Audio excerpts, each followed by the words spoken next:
We're back.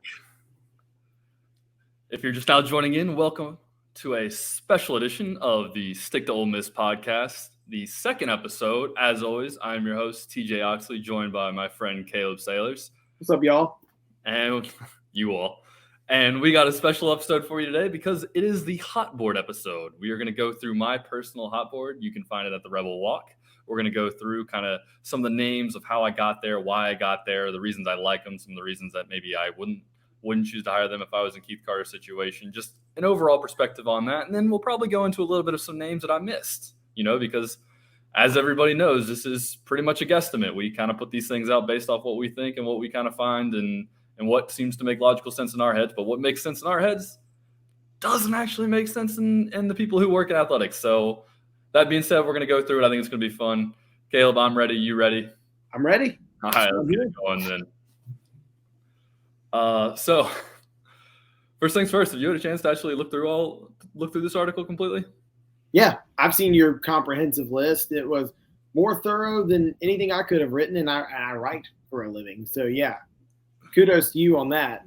Not that you were looking for platitudes, but there were some interesting names that I didn't even consider, and I was looking through, trying to do my due diligence and kind of consider everybody that could be possible for consideration. No, very comprehensive and thorough. I just feel like I'm wired different when it comes to that. This is something that we talk about way too much. And it's not just basketball. It's literally every sport, every level. We start talking about dumb stuff like this. I could be talking to you about the Arizona Cardinals coaching search, and I was doing that in the middle of the NFL season because I knew Kingsbury wasn't it. It's just things we do. We talked about it with Lane Kiffin, every single year, even though the odds are he's not going anywhere. We always love to speculate about the possibility. It's not the fear of the unknown. It's the excitement of the unknown. It's the excitement of what could be. Be afraid of the enormity of the possible. That was actually just some sign that was an art museum when I was an undergrad. But I feel like it relates, right? Absolutely. Okay. So if I can remember my classifications right, because I'm actually pulling this up on a Google sheet, not on the website itself, we're going to start this off with the category that I really can't believe I get away with writing something like this, but it's the candidate's name, Chris. Yeah. So starting us off, we're going to go with Chris Holtmann. I'm going to let you go first, and then I'll follow up with anything. So I'm going to let you go ahead. What makes him a viable candidate? What are some of your worries about him? What makes you think, if you're in the eyes of Keith Carter, this could be a potential hire? So to me, if you're asking me personally, what do you want from an Ole Miss basketball coach? What would you like to see? And it's to get to the tournament. The most excited I've seen the Ole Miss fan base, in recent years was over a team that just got to the tournament. And even though the team got smoked by Oklahoma in the first round, no one cared. No one was mad. They were just happy that they made it to the tournament. Well, Chris Holtmann gets to the tournament.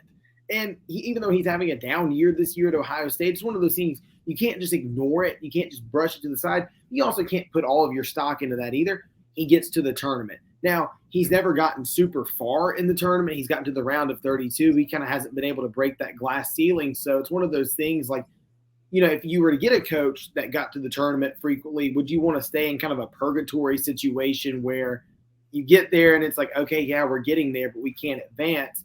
But right now, with the state of Ole Miss basketball, you want a guy that just gets to the tournament and he recruits well. You're coming off of losing the coach who recruited the best in Ole Miss history in terms of recruiting, talking about Coach Kermit Davis. And although the product on the court didn't really – Perspective based on that, though. Huh? Perspective based on that Ole Miss recruiting. He did the best for Ole Miss. Didn't do the best in the SEC. No, but for Ole Miss. And there's Ole Miss, yes, absolutely. But there's also limitations with the Ole Miss job that we're all aware of. There are programs that are putting more into basketball than Ole Miss is right now. And they're, that's neither here nor there. This is about Chris Holtmann. Yeah, that's fair. But I do think Chris Holtmann would recruit at a high level at Ole Miss, and I think he could get Ole Miss to the tournament. But the downside is how far in the tournament could he get, and will he be able to sustain success at Ole Miss? But he's been successful everywhere he's been, so I have no reason to believe he wouldn't. Yeah, before I get into the Chris Holtmann chatter, I think we got to look at it from what does an Ole Miss fan want, And I'm not going to go from the eyes of Keith Carter for a second. I'm just going to go from the eyes of an Ole Miss fan, because the list of what you're looking for is almost unattainable. It's a guy who, is probably young based off the kind of like recency bias with Kermit Davis, not saying anything like that, but just like, they want somebody who's young, energetic. They want somebody who has won, and they want somebody who's won at a high level. Yeah. They want someone who's been at every level. They want someone who recruits NBA-worthy talent. They want somebody who's going to win all the close games. They're going to want somebody who's going to compete for national titles. And they're going to want somebody to do that while also being a perfect human being, a perfect citizen, and so on and so forth. The problem is there's not a lot of those guys out there. No. But Chris Holtman is one of them. And I think when we get to like going back to Chris Holtman, this is a guy that has been to the tournament in the last 7 opportunities he's had. Now, this doesn't count the season with COVID related that it didn't happen, but they were on pace, I think, to finish like in the top 4 or maybe 5 of the Big East. So they were going to be in anyways. And really, if you want to go all the way back to his last season at Gardner-Webb, they did make the CIT, which is, I mean, it's like the NIT for really the low majors. If you're playing in those lower level conferences, that's a tournament you can be happy to get into. You're going to play other really good low level teams. It's not as exciting, but it is something. It's something that you can kind of look forward to, because it's kind of tough to make the NIT as a low major, and when you're playing at Gardner-Webb's level, you're only going to get one bid. So it is where it is with that. So I think this is a guy who has really just kind of found a knack for getting the opportunities to get to the postseason. They just really kind of have struggled a little bit this year. But I want to go back and just kind of looking at the strengths, the overall pros, and why Chris Holtman is a viable candidate is, his offenses is that's kind of funny. His offenses. Yeah. His offenses really kind of adapt to their players' strengths. They run a variety of sets. It's really kind of interesting to watch. You saw a lot of like the 2 big style set that they had. They didn't run it this year because I don't think they really kind of planned on Akpara being a huge contributor year 1. Freshman center, talented, but I think he's a freshman. He may have been a transfer. I don't know. I'll check that. I'll check that later. Anyways, no, Felix Akpara. He's a freshman. Anyways, they didn't run that this year, so they kind of changed it up a little bit. They do run some horn sets, which is very popular basketball action. They do run a ball screen offense as well. They've also been known to get players isolation opportunities. On top of that, just, probably one of the game's brighter minds. He's kind of been a well-renowned basketball mind ever since he kind of took over at Gardner-Webb, and then really kind of exploded off the charts whenever he got to Butler. That was a Butler program that really kind of struggled for a couple of years after the Brad Stevens era, kind of falling in hard times. And, really kind of by like the peak of his Butler era, he was kind of being spoken in the same light as Brad Stevens. Now, obviously, what Brad Stevens there is something that, we may not see for an incredibly long time. Nah. But the way that the fans of Butler kind of reacted to him, it was like that same level of thing. Like we're back. This is, one of the best jobs in basketball, one of the better jobs in Indiana, this kind of mindset that they have. We have a history. We play in one of the most, prolific college basketball stadiums in the country.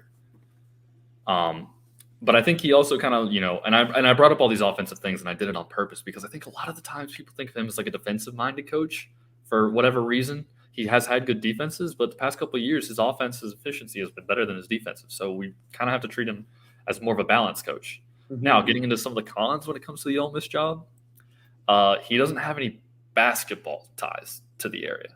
And I put the key word in there saying basketball ties. He's been at Gardner, which is a Carolina school.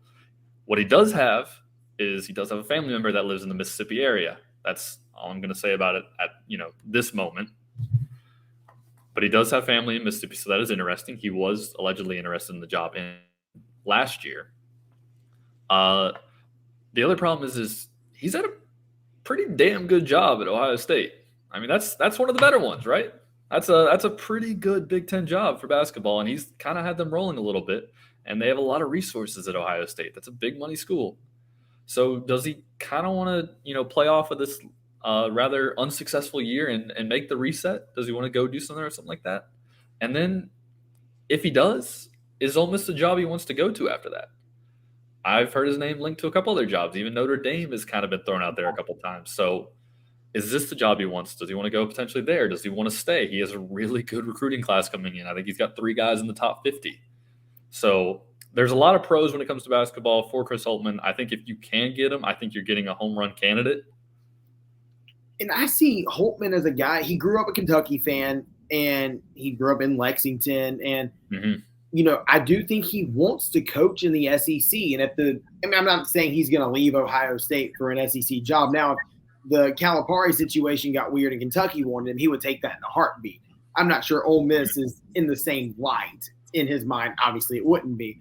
But with him growing up in an SEC state, pulling for an SEC team, and having interest in the job prior to this season, I could see him, being willing to take that leap if things kind of go awry with Ohio State and if kind of there's a mutual parting of ways there. So, Chris Holtmann is a viable option. I think this one kind of falls in a different category. Mm-hmm. It's not should Ole Miss go after Chris Holtmann? Could they? Yeah, that is the question that it comes with. I don't think anybody out there who realistically follows the game of basketball, who really kind of dives a little bit deeper into the casual watching, understands that if Ole Miss can get his hands on Chris Holtmann and invite him in and invite him to run the program, you should. Yeah, I think a lot of programs would want to do that. Absolutely. So, like I said, potential home run hire. I put him on the list because of the interesting ties to the state, the alleged interest in the job last year. Just kind of giving you a little bit more background about who he is. Mm-hmm. The other candidate named Chris, I think everybody is familiar with, probably the most talked about name, and that is Chris Beard, formerly at the University of Texas. Caleb, what you got on him? Oh, I don't know anything about the guy. I never heard of him before. No, who doesn't know Chris Beard?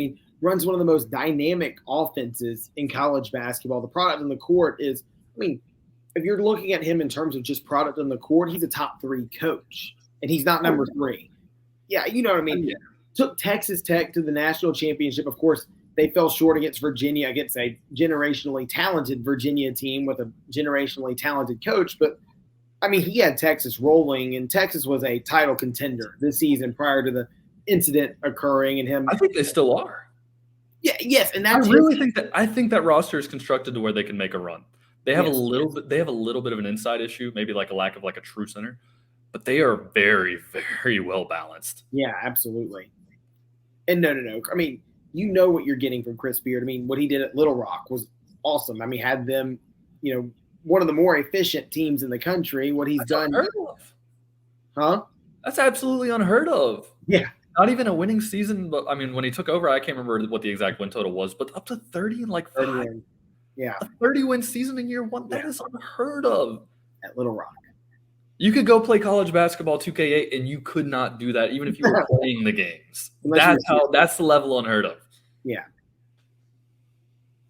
No, I agree. And then for him to take Texas Tech, which the Big 12 is arguably the toughest conference in college basketball, to kind of steamroll through it, steamroll his way to the national championship, and kind of just dominate everybody, and then to take over Texas and just to build off of that. But yeah, no, there's no doubt in my mind the kind of product on the court that Chris Beard would bring.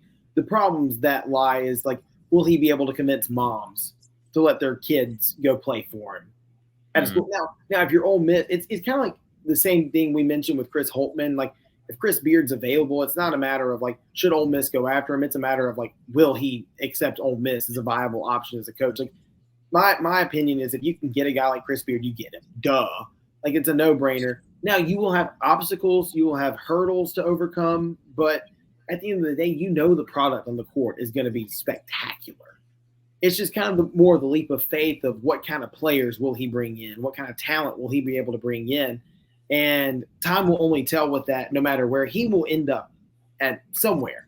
And time will tell with what kind of players he can recruit, what kind of talent he can get. However, if he's genuinely pursuing the Ole Miss basketball job and wants it, that's definitely a candidate you, at the very least, kick the tires on.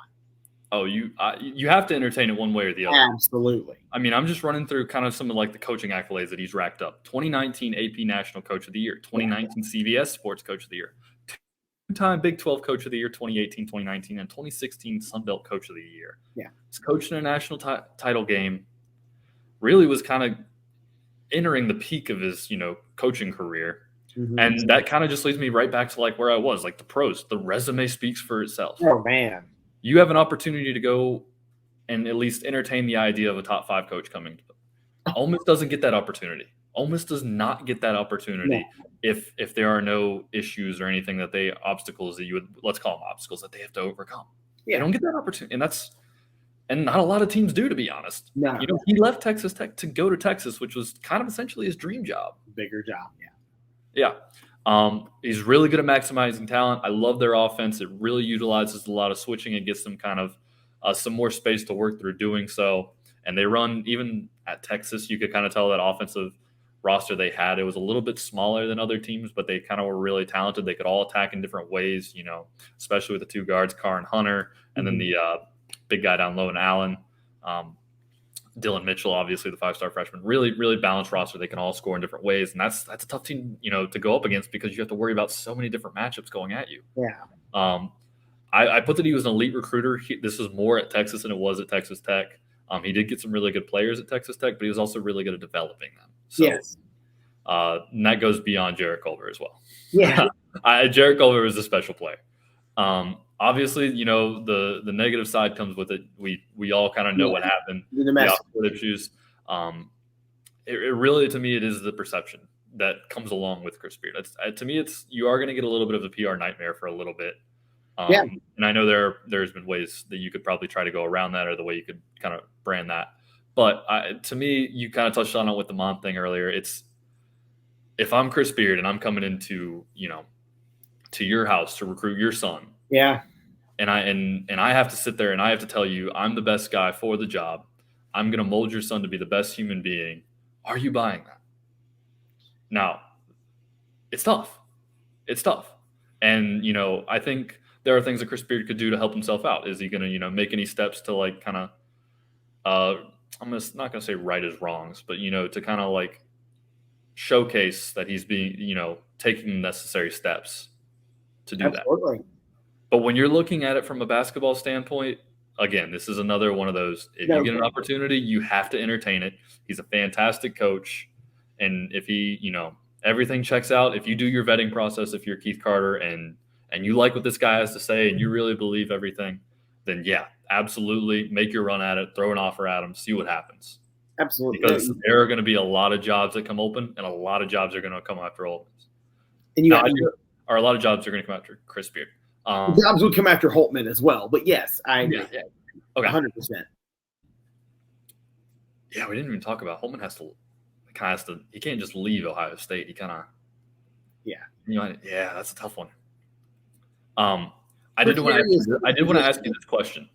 I didn't know, and I know that there was kind of a little bit of like outside play that kind of led into the issue with Kermit Davis, or the separation of Kermit Davis. Is it a little interesting that Ole Miss made the decision before the season to start a search before the season is quite over? I don't think so. It doesn't surprise me. I mean, this is probably candidates that you can talk to while the rest of the season's going on. I mean, there's 2 on the market right now, Wade and Beard, that you could talk to. But other than that, mid-major coaches, because mid-major ADs kind of understand the inevitable. But, Holtman's a weird one to talk to now and all the time because he's – well, you can. There's still, like, conference tournaments going on, so they're still, like, you know, prepping through their season. It's not like – but people talk, and people understand situations that are going on. Like, Chris Holtman knows that things could possibly go awry at Ohio State. He knows. I'm talking about the other Chris in this situation, though. Beard? Yeah. That was what I was posing the question about. Talk to him. And I was like, why did they make the decision now? Does it give him a little bit more time to maybe go through that vetting process? Does it give him a little bit more? Absolutely. Maybe before some of these other jobs kind of come up after this season. That makes sense. You have to entertain the possibility, right? It's kind of playing offense by playing defense, or defense by playing offense at the same time. Like, you make the move to move on from Kermit Davis. You know, they say it's a mutually decided deal. And I'm not saying that's either true or false. That's what the university reported. And but yeah, I mean, absolutely. These other jobs have not come open, you know, jobs that we've mentioned that could possibly come open, like Clemson, maybe Nebraska, you know, et cetera, et cetera. Yeah. Absolutely. Any possible retiring or anything like that. And when these jobs do open, there's going to be schools that are going to be linked to, a lot of these candidates who are currently unemployed. And you can talk to guys. I mean, I'm sure Keith Carter has talked to people prior to the decision with Davis. We know that he has talked to people, but it doesn't matter until that job is actually open. And the Ole Miss job is open, and these other jobs aren't. So you kind of have in a way, competitive advantage. And hey, this job is open. There's no leap of faith and hopes that this other job comes open. Like you have the job here. You can take it. Yeah. No, it's true. It was an interesting perspective that I kind of just wanted to touch on because it was like, what is the advantage of making the move when you do make the move? So with that wraps up the category of the dudes I had on the list named Chris. Just kind of realized we might be going to another one. So with that being said, we are going to transition in major candidates. The first one that I have up is, again, another guy who's heavily linked to Ole Miss in Florida Atlantic's Dusty May. And this is a guy that you've really been beating the drum on. So I'm going to let you take it away with him. Look, before anybody's like, why would you want Dusty May to be Ole Miss's head coach? First of all, Dusty May is a very good basketball coach. And I've had people reach out to me personally and kind of dismiss his first few seasons at Florida Atlantic, saying it wasn't that impressive. He's never had a losing season there. He's only had winning seasons there. They've had 10 winning seasons in program history. He has 5 of them. They've only been to the tournament once in program history. He's on pace to take them again this year. At the very minimum, they'll be in the NIT, which they don't go to the NIT frequently. They've only won 38% of their basketball games as a program. And he's brought their winning percentage up significantly. And needless to say, he's got the connections. He has the Mike White connection, was an assistant with him. He's got Todd Abernathy on his staff. There's a lot to be said about Dusty May, but if you look back at – I forgot who Florida Atlantic's coach was before him, but the guy was averaging 8-9 wins a season. It was horrible. And he took over a catastrophic situation and built them up into a very relevant program. They're selling out the arena. He's going personally, getting people to come to the games. And Dusty May brings a lot of excitement to the program, and he's a program builder, good culture guy. The team loves him. We talked about this on the last show. 2 of his best players come off of the bench.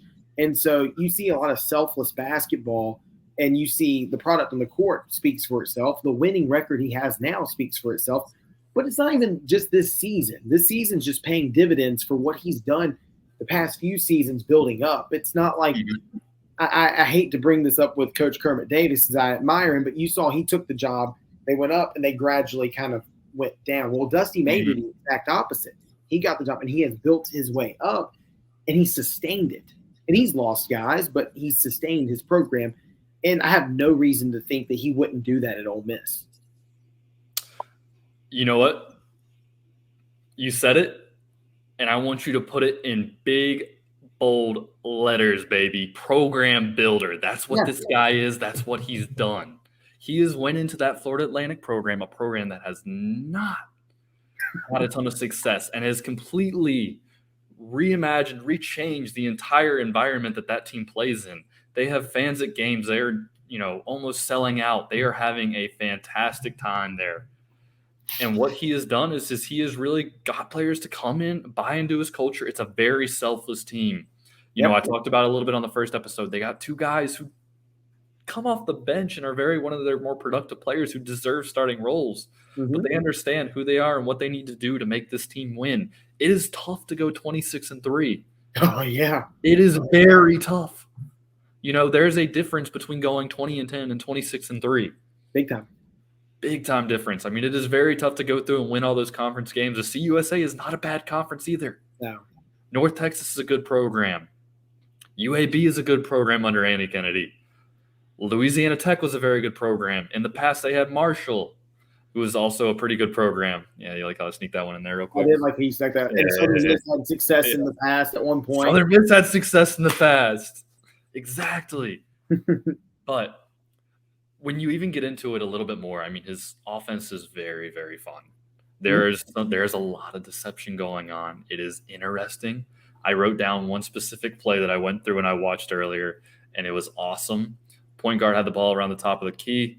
The center comes up to do a screen, but it's actually he slips and he kind of pops out a little bit. But instead of actually receiving the pass off the pop, he goes back into a horn sets a screen for another guard that turns into a flare screen for a shot on the perimeter. Just that kind of level of deception, that kind of fun. For me, being a basketball fan that I am, I love seeing like set plays come together and working to perfection, and that was it. I did do a little bit more about just some kind of things that I thought was really kind of interesting. They're actually a very good defensive rebounding team, actually the top of the conference, and I think like top 15 nationally. I thought that was interesting. So there's an emphasis there on limiting second chance opportunities for their teams. But they also, they provide some pace. They play and they, like to score the ball. They like to shoot the ball. Yep. They like to shoot the three too. And I think they're averaging somewhere. I'm taking a guess. I think like 78 points a game. I think that's kind of where they're at. They might be a little bit higher. Mm-hmm. I might fact check that. Happy Bad Podcast. I'm going to do it. I'm going to do it real quick. I'm too curious. Bad time for tech issues. But you've seen what Dusty May brings to the table, and a lot of fan pushback on that. It's not the splash hire, not the splash name, but like all these guys came from somewhere. While you're pulling up the statistic, though, I want to point something out. Eric Musselman was a mid-major hire that came to Arkansas, had success. Nate Oates was a mid-major hire that came to Alabama, had success. Where did Will Wade come from when he had success at LSU? These guys didn't just automatically ascend from North Carolina, ascend from Texas, ascend from Duke, and just coach SEC pro. That's not how this works. Even John Calipari was at Memphis before he went to Kentucky. So, like, the stigma that I guess it's like Kermit Davis hangover, but the stigma on hiring a mid-major coach, it just doesn't apply in this situation given what Dusty May has built and done and sustained. We kind of tend to think of these things as this. We need to hire a Power 6 coach because if we hire a Power 6 coach, then we're getting a quality coach. That's not true. And in order to become a quality coach, you have to spend some time at those lower levels. Unless you're a high-end assistant for a long time, rarely do you get that opportunity. Now, there are some guys out there. Like Shire at Duke. Jerome Tang at Kansas State. Yeah. I can't think the dude at North Carolina. Arizona. Oh, yeah. Hubert Davis as well as another one. There are guys out there who do, but a lot of these guys have ties to the mid-major and have been a major coach before. And when you get an opportunity to go after a guy who hasn't quite exploded to the level of getting to those higher-end jobs, you got to take that opportunity. Absolutely, because another program will. There's risk involved. There is risk, but there is a lot of reward to be had if you can get one. Yes. So I'm going to bring it back, actually, because I did do my research here. I did do a little bit of research. Over under 78.5 points per game. Florida Atlantic. Over. 78.6. But you said that way too you said that way too confidently to be .1 off. Yeah, if you go hard though. I had no doubt. Smash the over on hypotheticals. And this kind of ties into my my initial point is they encourage shooting. If you watch their games, they kind of take if you're in rhythm, if you're running in transition, you're in rhythm and you get the ball, take the shot. Yeah. It's not like one of those, if you need to attack, you need to get to the rim. If you feel like you have an open opportunity three, go for it. Take it. And I think that's kind of a rather interesting thing because I feel like a lot of teams, may not necessarily operate under that same mentality. But it is fun, and it's a team that, they're going to take their shots and they're going to go for it. So we did kind of talk about the pros there. Some of the cons, I think we touched on a little bit. He's only had one head coaching job. He's only had, 4 or 5 years of experience. He hasn't made the tournament. He hasn't made the postseason yet. And I think a lot of that is kind of, the gradual rise of the program. This wasn't like a night and day situation where in year 1, year 2, they just magically, it all clicked. They had to build it up. They had to get the right pieces in place. And this year they've kind of exploded a little bit. Mm-hmm. Would love to see them get there just to see how they would perform, just to see how they would coach, against some of that higher level competition. But, they've beaten some good teams. They beat Florida earlier in the year.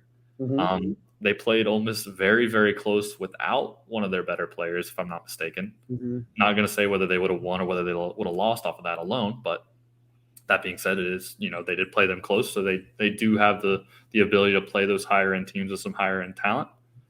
I think he's a fun candidate. You know, I think it's a guy that a lot of people are just going to dismiss just because of where he's at, and I don't think that should be the case.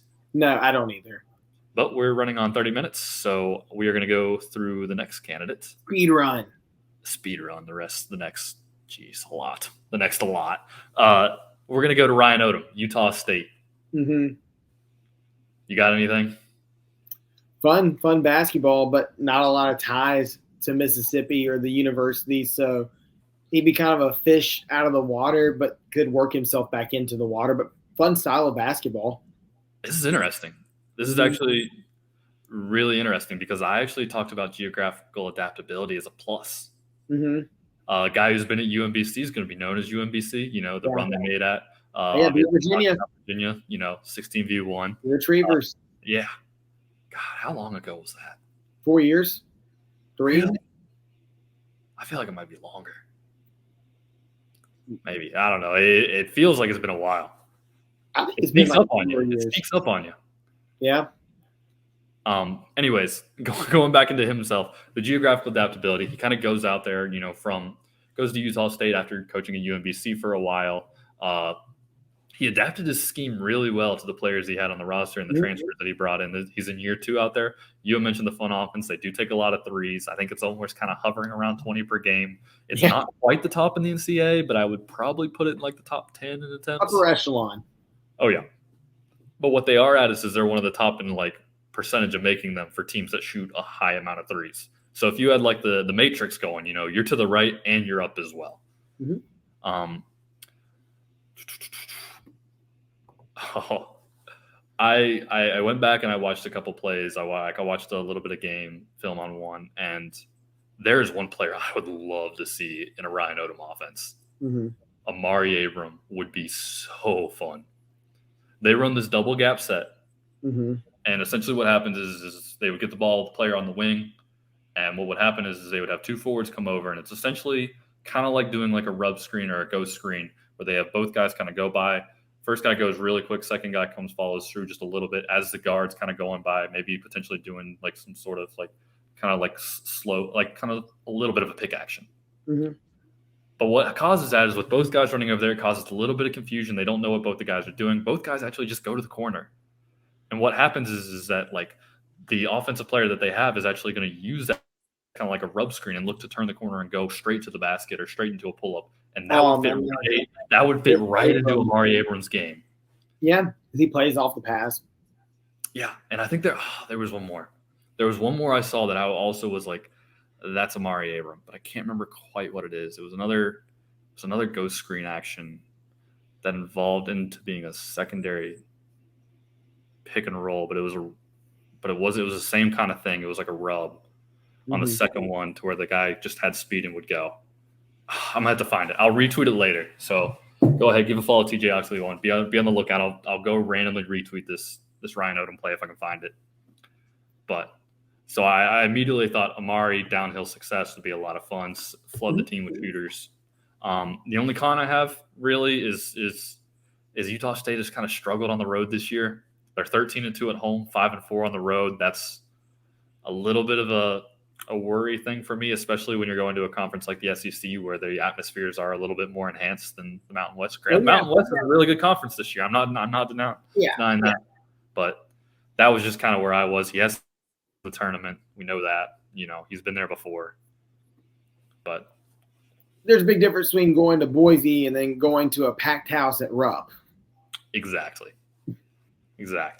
Still a fun candidate, still a fun offense. Yeah. I think, he's going to get looks places. We know that. Moving on, Grant McCasland, North Texas. I'll let you take the reins before I go at it. No, we hit on him when we talked about this before, and we've hit on him privately. I mean, runs a very, very efficient defensive system, one of the more efficient defensive coaches. Offense, we talked about how his offense is very efficient too, but they use the shot clock. They don't score the most points per game, and so people might be frustrated with the style of play per se. But we talked about this, and I'll say this until my mouth falls off, that, I don't care if a guy scores or if a team scores 80 points a game or if a team scores 40 points a game, as long as they win. And Grant McCasland's teams win. He's won over 20 games consistently. He's held on to his success at North Texas, a program that hasn't historically been a good basketball team. And he's found success, and he's been in the tournament. Like we talked about Dusty May not being in the tournament. Well, McCaslin's been to the tournament, and he runs a very strict, efficient style of basketball, and that guys that go play there are some of the most disciplined players you'll see. Mm-hmm. Yeah, going into my notes, I mean, like I said, this is a guy we talked about on the last show. Kind of feel like we're beating the same drum again. We're going at it. I don't want to beat a dead horse. And so I'm going to make it quick. Never lost more than never won less than 18 games since becoming the head coach of North Texas, a program that had struggled. If you are looking for a guy, if you are looking for a coach, and you want him to do more with less, this is your guy. He does not recruit especially well. He's only had one recruiting class inside the top 100. That's very tough to do for a mid-major, I'll admit. Most of the other ones kind of sitting around the 150s. He knows what he's looking for, though. He knows the type of player he wants, and he goes out and he gets them. I think for a job like Ole Miss, if you can't get one of those big-name guys, having a guy like McCaslin who knows his system, knows what the culture he's trying to set, he is a guy that can make things work with that. Now, now you can have a whole different debate on whether you think that defensive intensity for 40 minutes, that running through the shot clock slowly will work or not. That's your own opinion. I'll let you have that. That can be debated for, until he pretty much gets that level of job. But what I'm saying is if you want a guy who pretty much just wins, is 23 wins this year, 25 wins last year. They have a very good chance to get to 25 wins again this year. And possibly the tournament. Yeah, and possibly the tournament. They're right up there at the top of the CUSA. If we get a Florida Atlantic versus North Texas CUSA tournament game, like the final, if they're on the different sides, I don't know. I haven't looked at the bracket. Yeah. Must see TV. That's a Keith Carter. That's a game that he'll be locked into. Must see TV. If you see the Gus Johnson meter on Twitter, that's going to be all the way over. That's going to be the full-on excitement, Gus Johnson. 100%. I love this dude as a coach. I love what he's been able to do in North Texas. Whether he can be able to do it at Ole Miss or not, I don't know. I just want to see him get the opportunity. And he will get an opportunity at some point. Mm-hmm. Going on to the next guy, a little bit of news about this one. Pat Kelsey. Yeah. Just signed a contract extension at the College of Charleston.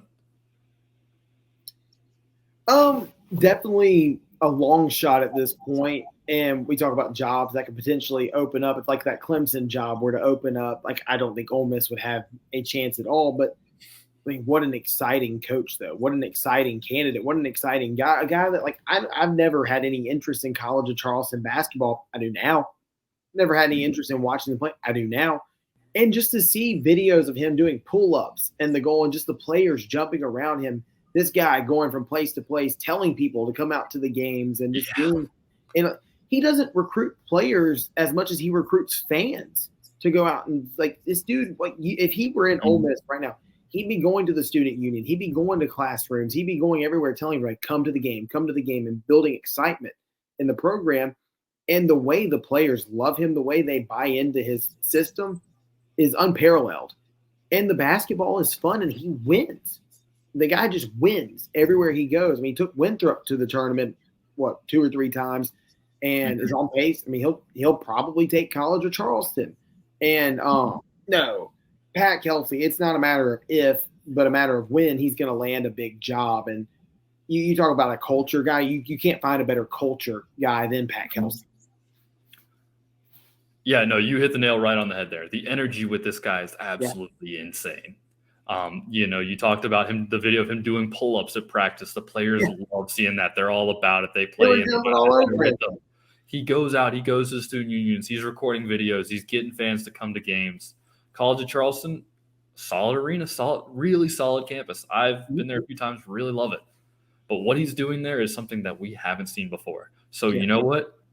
Props to them. Props to their AD for anchoring him to an extension when they did. That's going to help fend off some of those, those mid-major programs with some more money coming in. Is it going to stop P6? I don't think so. I don't think it will. If it does, you might get him another year of him or so. The problem is does he want to leave the Carolinas? And I bring this up because he got offered the UMass job. We talked about it a little bit. He got offered the UMass job, took it. 2 days later, he went back to Winthrop. Mm-hmm. Probably had to pay out a pretty good, penny to go back as well. I know his family loves it there. I know they love vacationing in like the Hilton Head, Outer Banks area for a while, even when he wasn't in the Carolinas. So they really must like it around there. And I think that extension's a little bit of a sign. It might have to be a Carolina job that gets him, or at least somewhere not so far away.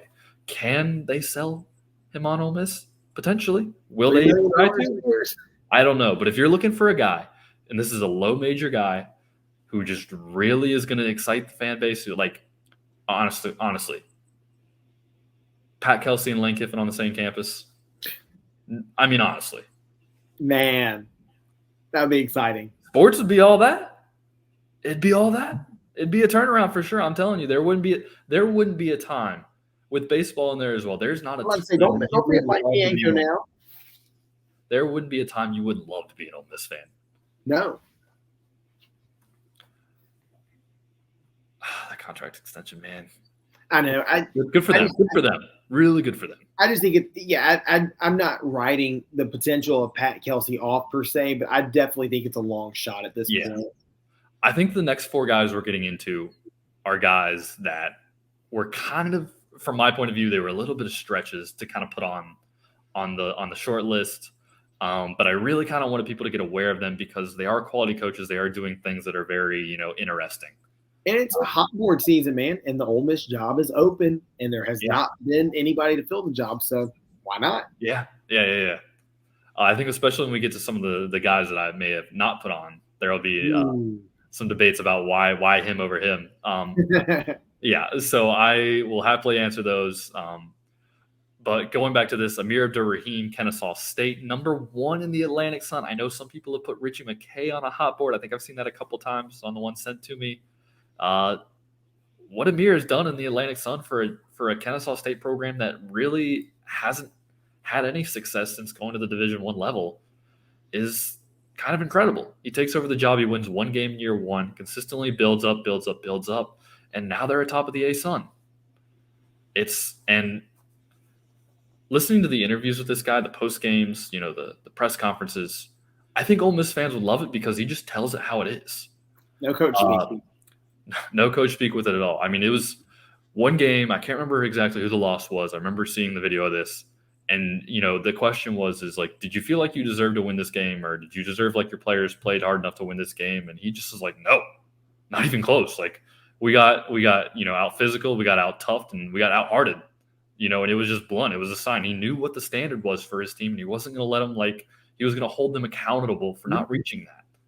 And I think that's something fans can buy into. That's refreshing. Mm-hmm. Lane Kiffin doesn't do coach speak thing for the most part. And fans absolutely love that and cherish that about him. And it would be very refreshing to have a basketball coach who did the same thing, that would hold himself accountable, that would hold the team accountable, and that would just, you're getting paid a lot of money to do this job. And it's like, hey, we didn't perform the way we should have. We didn't do what we needed to. We got to be better about this. And it's just kind of a breath of fresh air not to get the excuses or the coach speak. And he has had one of the largest turnarounds in NCAA history that you pointed out. And no, what he's done at Kennesaw State's remarkable, to say the least. Yeah, man. I mean, I know it's a very small school. He's still young, relatively unproven. But, I mean, this is one of those things where it's like, you don't want to wait too long. No. And I'm not saying this in the terms of Ole Miss. I'm not saying this in the terms of – you don't want to wait for him to, build the resume you want to go after him, because if they continue to have success, you're not going to get the opportunity. No, he'll be the bigger boy. That's how these things go. Sometimes you have to take a chance on a guy before he's the full-on, has the resume you want, because if you wait for that, it's not going to be there. No. Nah. Short talk on Amir. Love what he's doing. Interested. I really hope they make their way into the tournament. It's going to be fun top. It's going to probably be them versus Liberty in the final of the A-Sun. I think that starts tomorrow. Starts Tuesday. If we're recording on Monday, the A-Sun tournament starts on Tuesday. So while you're there, give it a little bit of a watch. The first week you kind of get some of these more fun conference tournaments going on. Leading us into our next one, still small school guy, Bucky Ball. Bucky Ball. One guy just summed up in 2 words. Buckyball. Well, this is a guy that we're done, right? We can move on to the next one, right? We pretty much did it. Buckyball. Well, there's more to Buckyball than that, but it's a guy that sums up as, we talk about these guys come from somewhere. This guy was a high school basketball coach that Samford took on, and kind of a leap of faith, in a way, a leap of faith hire for them because he didn't really have experience coaching at the college level to a degree where another big program would go after him. And he's been great at Samford. I mean, turn that program around. Mm-hmm. No one expected a guy. It's kind of like we'll see what UAB does in football this year, hiring Trent Dilfer. Kind of like, whoa. But look, if you look, it's not transitive property, doesn't work that way. But if you look at it in basketball sense, just right up the street from them, it's working out for another program. It's working out for Samford, and Bucky is winning at a high level there. Yeah, no. I mean, when you look at I think the biggest fear for a guy from the high school ranks to the college ranks is he's not going to be able to have a staff that's going to be able to work and train and to really connect with some of the kids, and he's not going to be able to understand the college way of doing things, the differences, and kind of planning out the strategies. For a guy who's been in high school the last 13 years, he's done really well. Yeah. I mean, really, really well at adapting to the college game. I don't know who he consulted about this. I don't know if he hired former head coaches or not. I know one of his assistants is now the head coach at Chicago State, so there had to be some sort of experience there. So fantastic job by Bucky, going into this. Did a pretty good job of recruiting, got a top 100 recruit at Samford, which is pretty daggone hard to do. Unheard of. A couple really good transfers from some bigger schools. And, now they're kind of near the top of the Southern Conference. And when you look at it, it's all about translation.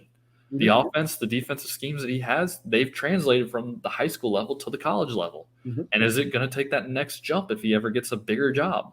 Is it going to work against more elite competition, better athletes, bigger size? He's young. He's still relatively inexperienced. Probably needs to get a little bit more postseason experience for people who are ready to take that chance, but just an admirable job. And if you're willing to buy into that offense and that defense translating even more, then I think he's worth it. I think he deserves to be somewhat in the conversation. I'm saying he's not option number 1. No. I'm not saying he's option number 2, but I think he deserves to be in the conversation.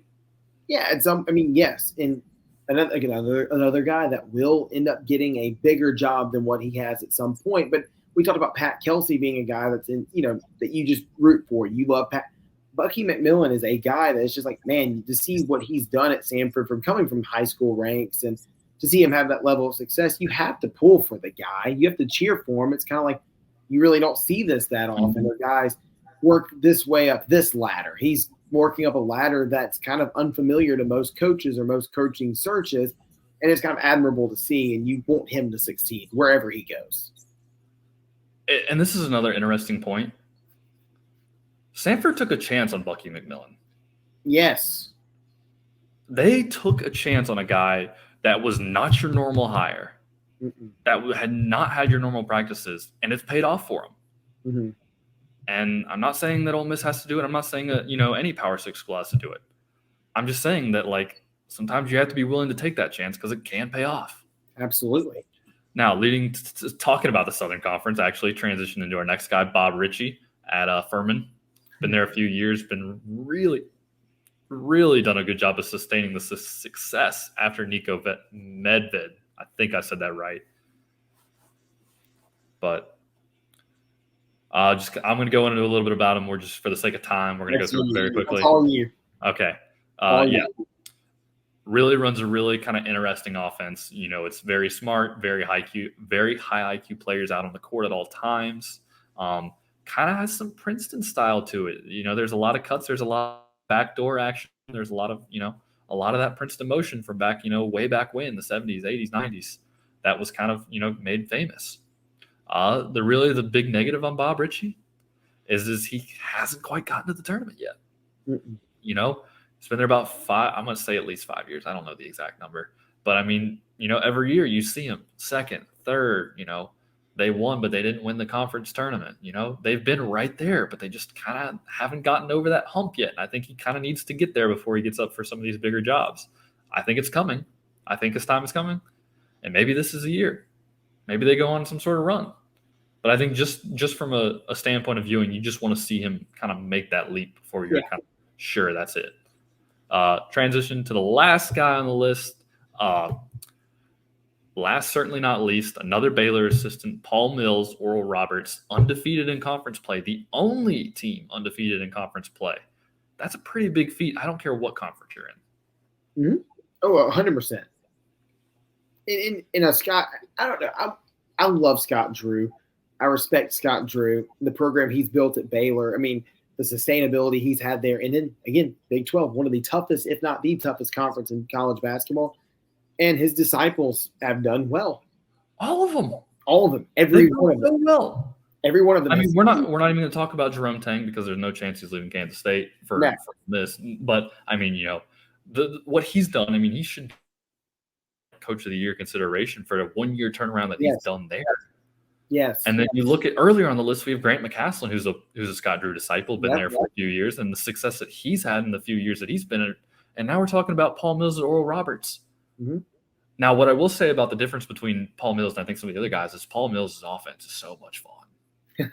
It is so modern. It is so much fun, and it heavily relies on having a point guard who can score the ball. And Max Abmas is one of the best in college basketball, probably one of the best mid-major players in all of college basketball. If you remember him, it's because of their run of 2 years ago in the NCAA tournament where I think they knocked off 2 teams on their way to the Sweet 16.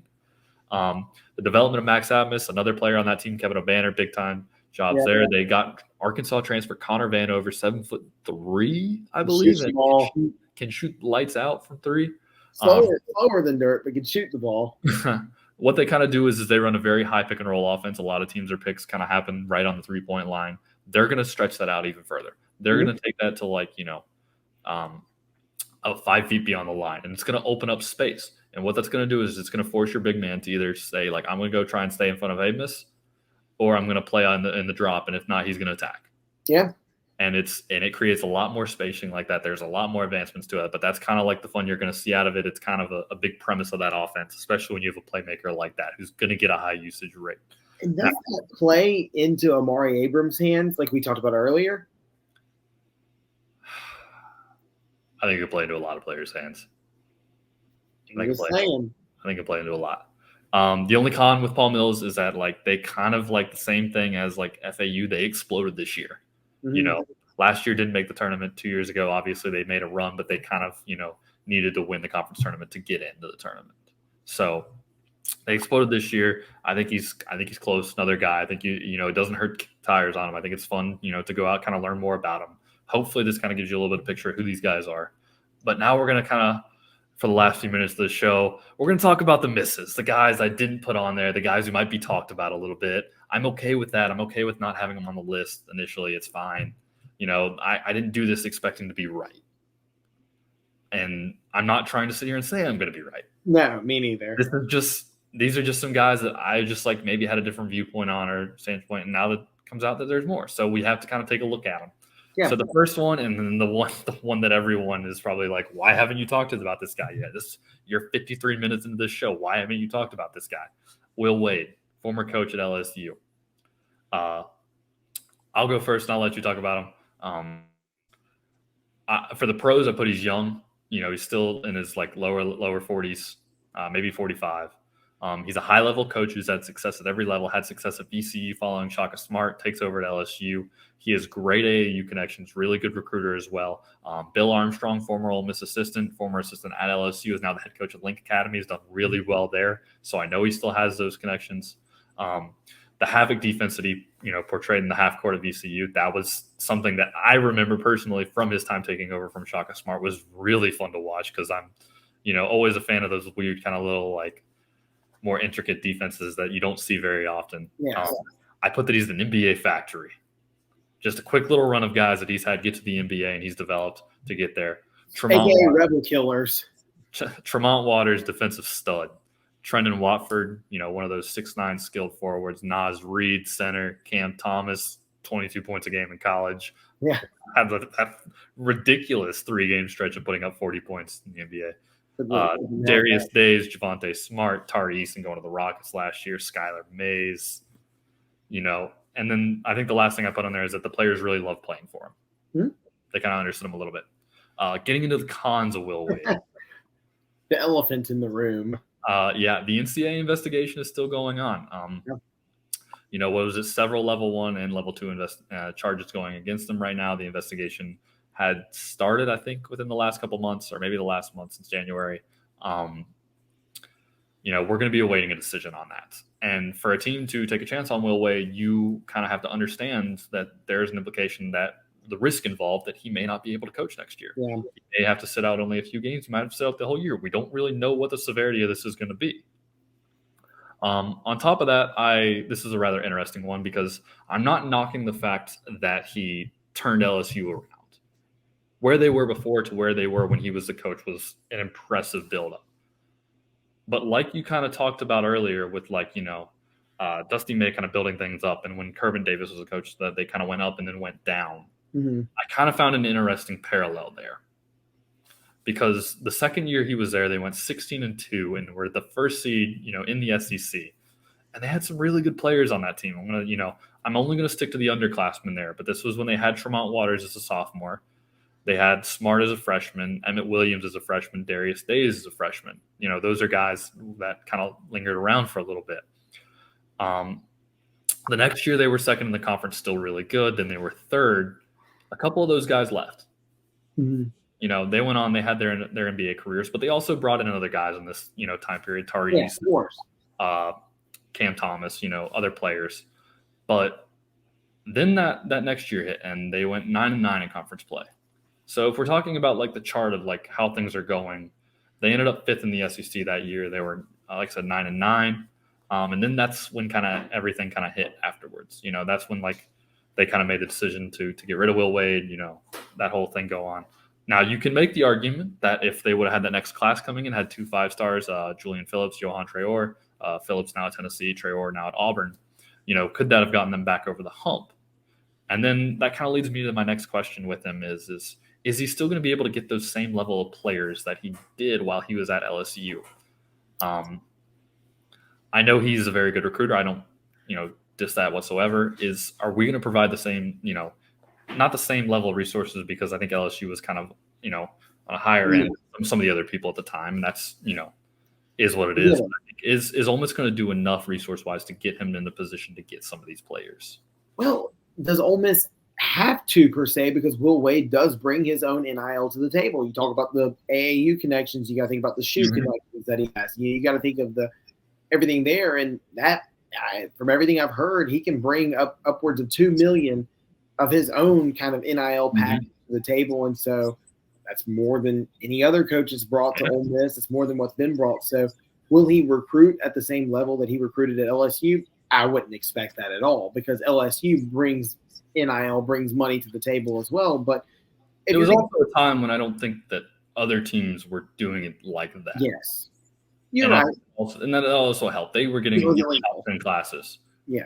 I'm not saying it's bad. If he can get Ole Miss into the top, 25 consistently, I'm okay with that. Yes. And yes, but the question you asked is, can he recruit at an elite level at Ole Miss? I don't know about elite per se, but I think he would be the best recruiter in Ole Miss history. Does that mean he'll be the best recruiter in SEC history? No. Mm-hmm. But I think he would bring players to Ole Miss. I think he would bring excitement to the Ole Miss program. Mm-hmm. When we talked about that last season he had, there was also a lot going on. He was also under investigation, and there were distractions, and a distracted locker room is never a good thing.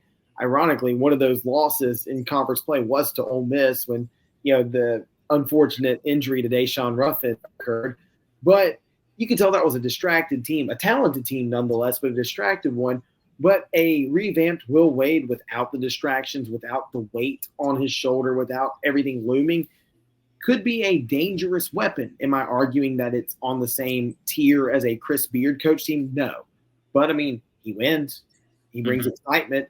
He runs an exciting style of basketball, and he's a fun name. And it would kind of be like a good, I don't know, I hate to say it this way, like a middle finger higher to everybody else. Like, hey, we did it with Lane Kiffin. We'll do it again with Will Wade. And the fans would buy in day one. You would get record level basketball ticket sales, and I think people would buy in a way that they haven't. So yeah, he's one of the two the fans really want to see. Big name. Yeah, and I'm like I said, and I kind of at this point, the NCAA thing is kind of, the big hindrance there. Mm-hmm. And, is Ole Miss being like that Power 6 level school going to be willing to kind of take a chance on that? Yeah. There's no surprise that Will Wade is interested in the job, or at least that's what the rumors are saying. If I'm Will Wade, I'm probably interested in a lot of jobs. Yes. So I think there's a lot of, there's a lot of pros there. There's also some pretty big cons at the moment. So, I'm not telling you one way or the other. I'm not saying like Ole Miss should hire him or Ole Miss shouldn't, or anything like that. What I'm simply saying is this is kind of the situation that's at hand right now. You can form your own opinion on it. Let us know what your opinion is on it. Drop a comment. Let us know at TJ Oxley 1. No. Drop a comment on YouTube. If you're watching it on YouTube, drop a comment underneath. Drop a comment. Go for it. Going into the next one, this is actually a guy that really kind of caught me by surprise. Not a bad coach by any means, just something I just didn't really know if he was ready to get back into coaching. Jay Wright, right? I'm kidding. Chris Mack. Yeah. Former Louisville coach, former Xavier coach. Really continued the success. Jeez, I am killing it with the English today. Absolutely killing it, everybody. He continued what now? Continued the success at Xavier. Had Louisville rolling until they kind of reached that COVID year. The first couple of years, I think they reached the number 1 level. They beat a really good Michigan team. I remember that game. Yeah, I think it was a Jordan Nwora team where they really kind of went off. He was at Xavier. They went to 8 NCAA tournaments in 9 seasons. Oh, they were always good. Yeah, always good. Beat the Rebels in the tournament. They got one at Louisville.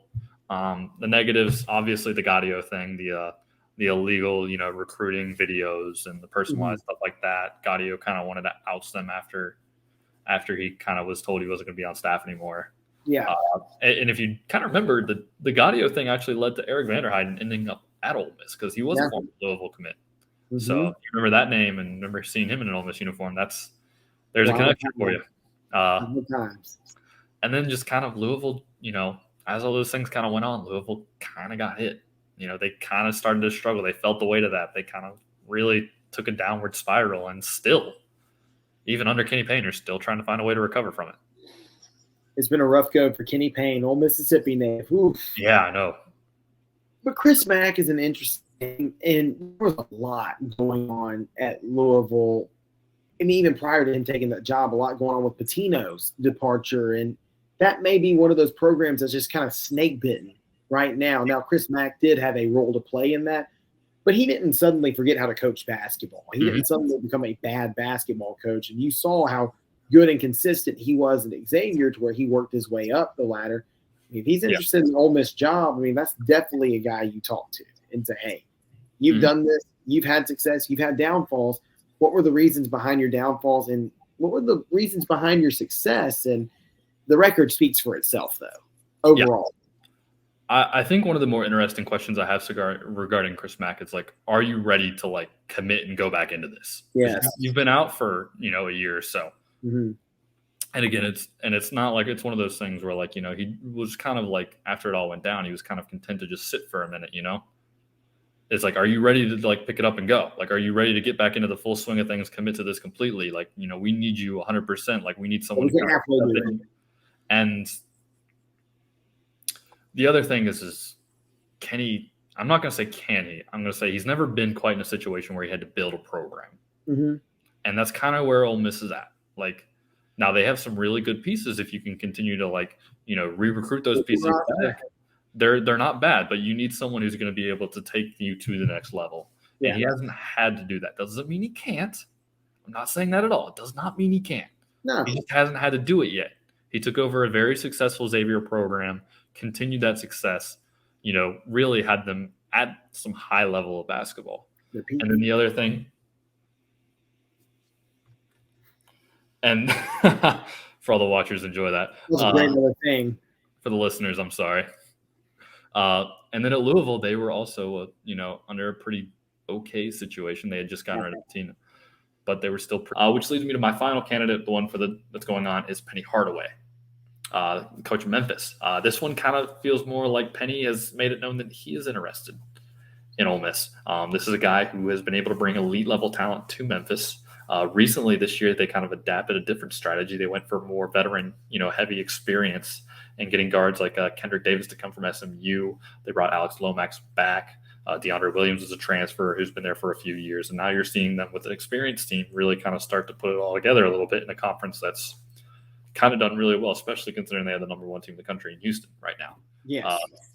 When it comes to the Ole Miss job a little bit, kind of just thinking from how Penny has done, you've kind of seen an overhaul of some of the roster. They've gotten some really good players. They haven't really been there that long, so he's kind of had to consistently turn it over a little bit, right? Yeah. And then he's also done a little bit with the staff. You think of guys like Larry Brown, like Rasheed Wallace, like Miller. So, the question I've always kind of had with someone like Penny coming to Ole Miss is really, can he do that when he consistently has to turn over this roster? Because this is, if he's going to bring elite level talent in, he's got to really capitalize on that because this is a league where you need experience.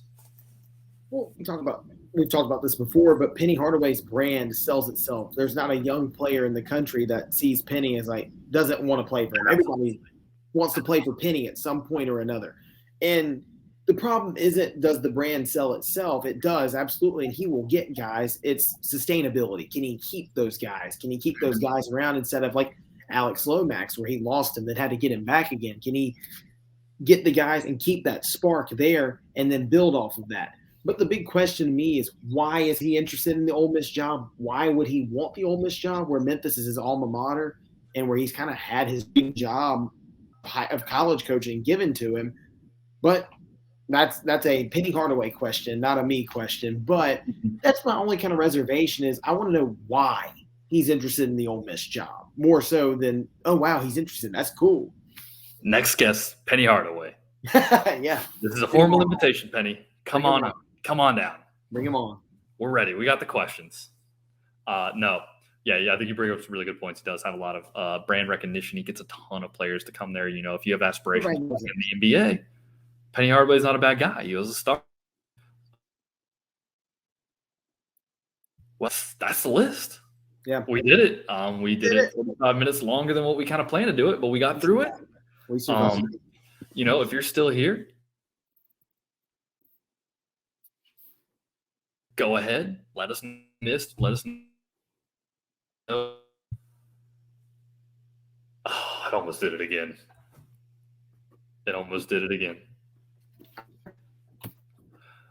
Let us know whether you liked it. Let us know whether you didn't like it.